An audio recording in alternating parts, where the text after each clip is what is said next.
Les postos, bienvenue dans cette nouvelle vidéo à 24 heures du match PSG Manchester City, demi-finale allée de Ligue des Champions. Maurizio Pochettino pour le Paris Saint-Germain et Pep Guardiola pour City se sont arrêtés en conférence de presse, et surtout Neymar Junior qui est aussi allé en conférence de presse aujourd'hui. Neymar en conférence de presse d'avant-match avec le PSG, ça n'a jamais eu lieu, ou peut-être une fois en 2018 si je ne me trompe pas. Et quand on voit Neymar Junior à 24 heures d'un match contre City, et en plus de ça une demi-finale de Ligue des Champions, c'est que tu as réellement l'intention de faire du très très sale. Parce que Neymar en conférence de presse, c'est quand même un événement à 24 heures d'une demi-finale de Ligue des Champions.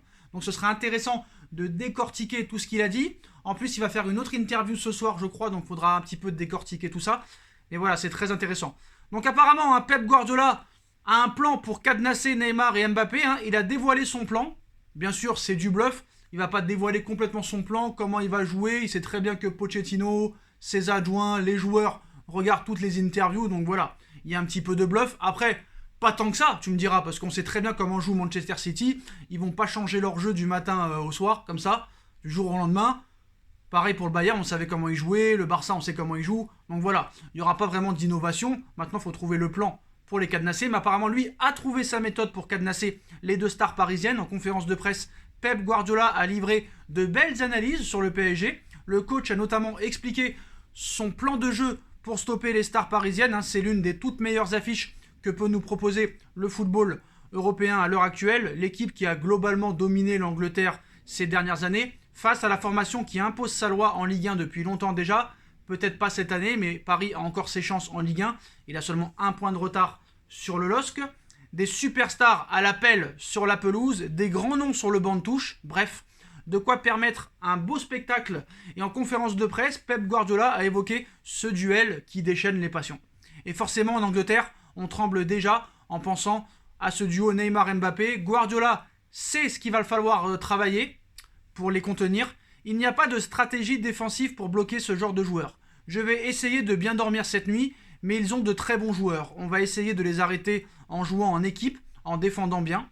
On doit ajuster quelque chose face à ce genre de joueurs. C'est la deuxième fois que l'on est en demi-finale. On doit s'ajuster comme avant chaque match. Je suis certain que l'on va essayer d'être qui nous sommes afin d'essayer d'obtenir le résultat dont nous avons besoin pour le match retour, a expliqué le Catalan, affirmant être un grand admirateur du Brésilien qui contribue à rendre le football meilleur et dont il se déclare être un grand admirateur. Alors je vais essayer, j'aime pas trop cette phrase, mais bon, voilà, on sait très bien qu'il veut le faire. Voilà, il va pas essayer, il veut le faire. Donc il continue en disant, si vous avez le ballon tout le temps, c'est le meilleur équilibre. C'est impossible de ne pas concéder de contre-attaque face au PSG de Neymar, Mbappé, Di Maria, Marco Verratti, Marquinhos. Ils ont vraiment beaucoup d'armes, ils ont l'habitude de jouer face à des équipes qui défendent 90 minutes et trouver une solution. On doit trouver les ressources pour attaquer et minimiser leurs chances. Le meilleur moyen, c'est d'imposer notre jeu. Bien sûr, Lyon nous avait battus avec des contres, mais le meilleur moyen, c'est d'avoir la possession du ballon. Il faut imposer notre jeu à l'adversaire, et la manière dont nous aimons le faire, c'est en ayant le ballon. L'équilibre de l'équipe suit quand tu as le ballon, et en fonction de comment tu crées de la stabilité avec le ballon, a ajouté le tacticien catalan.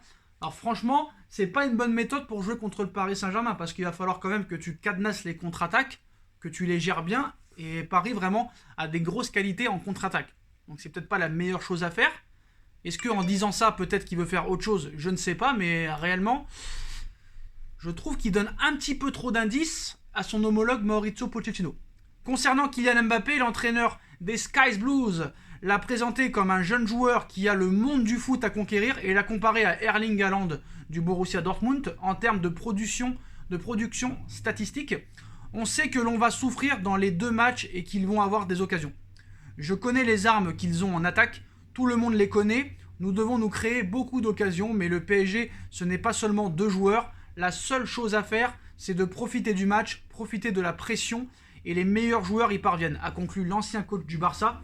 Donc maintenant, j'ai envie de te dire, désormais, place au spectacle, parce que quand tu as des joueurs comme ça sur la pelouse, du côté de City et du côté du PSG, tu peux voir qu'un gros match. Demain, on ne verra pas un match fermé, un match cadenassé, ce ne sera pas 0-0 demain. Voilà, il y a de très peu de chances, il y a 1% de chance qu'il y ait 0-0 demain.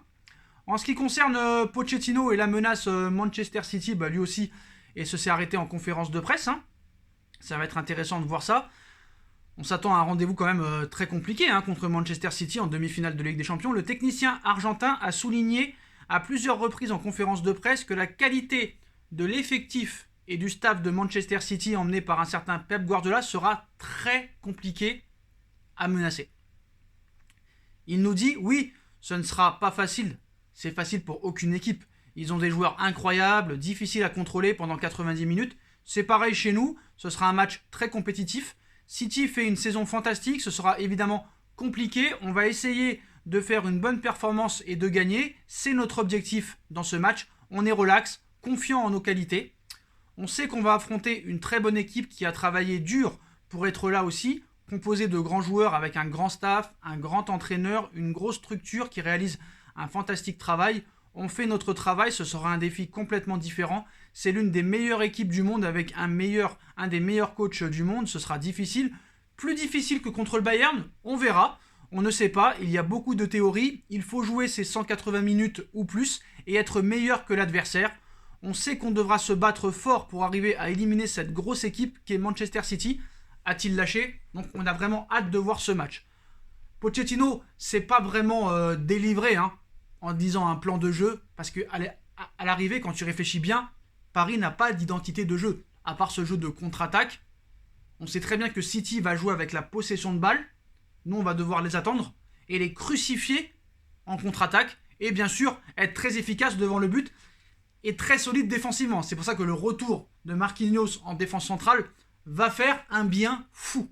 Ça, c'est sûr et certain. Maintenant, il va falloir être efficace devant le but. Et on en vient à celui qui n'a pas été efficace devant le but contre le Bayern de Munich, mais qui est quand même l'un des meilleurs joueurs de l'équipe. C'est Neymar qui participera bien à cette demi-finale de Ligue des Champions. Donc on lui a posé beaucoup de questions sur le match de demain, sur l'avenir de Kylian Mbappé, sur son avenir à lui.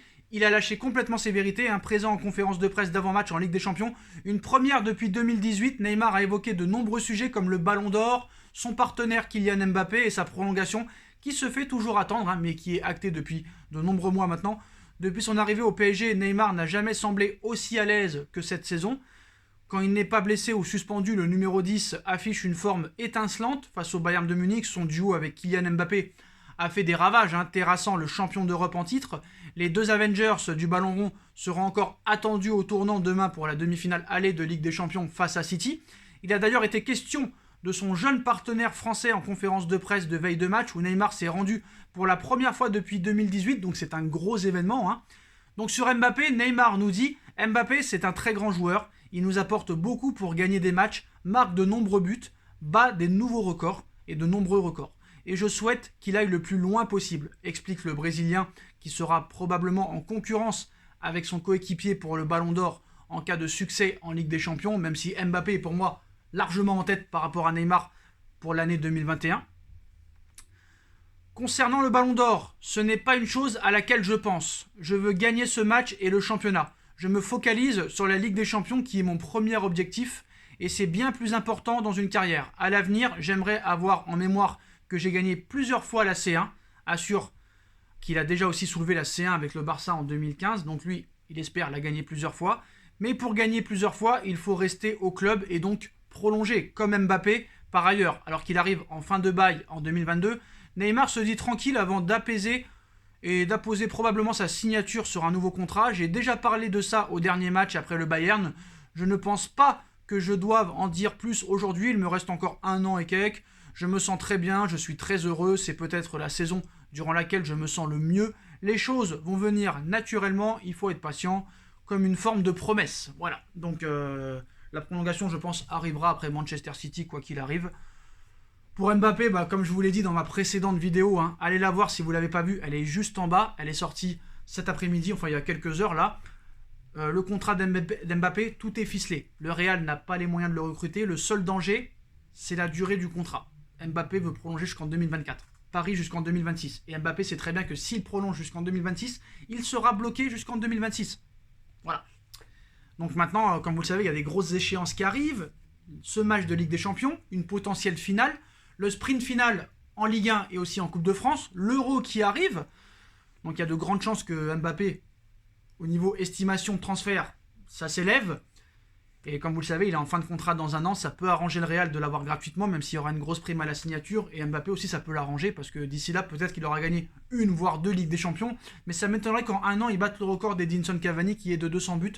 Parce que de mettre 73 buts en un an, ça va être quand même compliqué. C'est possible si vraiment tu vas très très loin dans toutes les compétitions et que tu joues tous les matchs. Mais vraiment, ça risque d'être juste. Je pense que moi, il y aura quand même prolongation. Je pense que voilà, tant qu'il n'aura pas marqué l'histoire de ce club et battu tous les records, il partira pas. C'est mon avis. Donc je pense qu'on part plus vers une prolongation.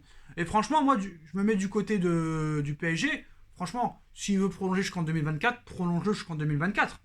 Franchement, c'est intéressant encore de le voir encore 3 ans au PSG. C'est pas mal. Tu le vends en 2023 s'il veut se casser, tu le vends 280 millions d'euros si vraiment il veut partir, et après tu reconstruis une équipe en 2023 derrière lui. Voilà. Surtout qu'en 2023 ou 2024, Neymar sera presque sur la fin, parce que je pense pas que c'est le genre de joueur qui va jouer jusqu'à 40 ans comme Cristiano Ronaldo ou Messi, mais voilà. Allez voir, hein, je vous ai donné un petit peu toutes les informations sur l'actualité de la prolongation de Mbappé, juste dans la vidéo qui est en dessous, les postos. N'hésitez pas à aller la voir. Donc voilà les postos, hein.